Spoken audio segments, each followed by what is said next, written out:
प्रदेश में साल के अंत में विधानसभा चुनाव होने वाले हैं और ऐसे में देखा जाए तो जहां एक तरफ भारतीय जनता पार्टी कई बड़ी दांवपेच खेल रही है, तो वहीं कांग्रेस पार्टी भी पीछे नहीं है। कांग्रेस आलाकमान सोनिया गांधी से लेकर अध्यक्ष मल्लिकार्जुन खड़गे, वहीं पूर्व अध्यक्ष राहुल गांधी और महासचिव प्रियंका गांधी वाड्रा यहां पर अहम फैसले ले रहे हैं। प्रत्याशियों को पहले ही मैदान में उतार दिया गया है, जिसे 6 महीने में उनसे फीडबैक लिया जा चुके। लेकिन अगर यहां पर बात की जाए भारतीय जनता पार्टी के बारे में, तो यहाँ सीएम शिवराज सिंह चौहान और केंद्रीय मंत्री उड्डयन मंत्री ज्योतिरादित्य सिंधिया कई अहम फैसले ले रहे हैं। साथ में उनके हैं यहाँ पर प्रदेश अध्यक्ष बीडी शर्मा भी। वहीं यहाँ पर बैठकों का दौर भी जारी है। अब देखा जाए तो यहाँ पर सिंधिया और शिवराज किस तरीके से मध्य प्रदेश की कमान संभालती हुई नजर आ रहे हैं। फिलहाल यहाँ पर कुछ अपडेट सामने आ रही हैं, वो जानकारी आपको देना चाहेंगे।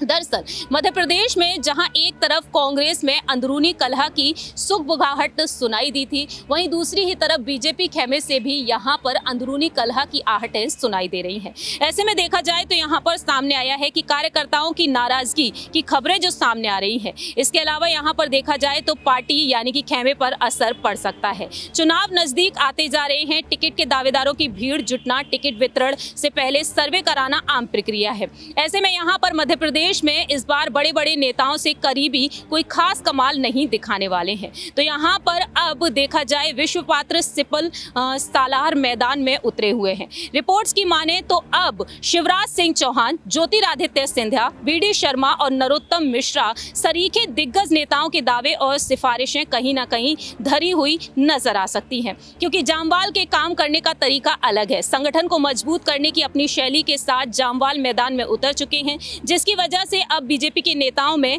अब खलबली मच रही है। अजय जामवाल उन नेताओं में शुमार है जो गुटबाजी खत्म कर संगठन में कसावट लाने के लिए जाने जाते हैं।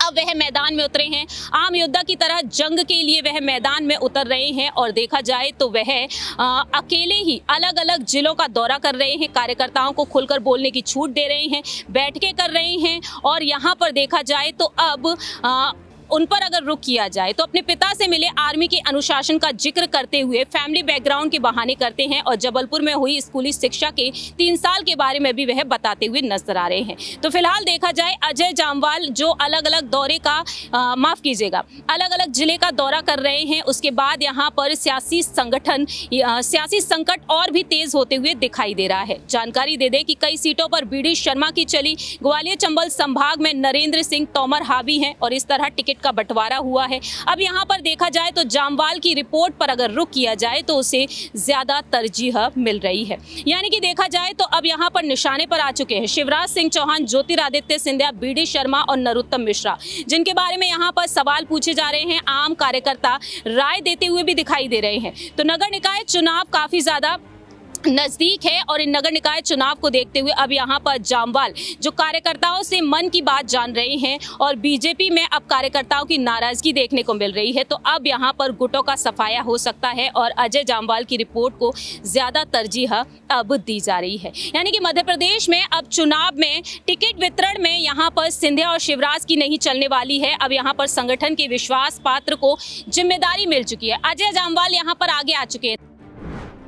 देखना यही होगा कि आखिरकार यहाँ पर सिंधिया और शिवराज कैसे यहाँ पर कमान संभालते हैं, या फिर अजय जामवाल ही यहाँ पर अब कमान संभालते हुए देखे जाएंगे। इस खास रिपोर्ट में इतना ही। बाकी की तमाम अपडेट्स के लिए आप देखते रहिए नेक्स्ट 9 न्यूज़।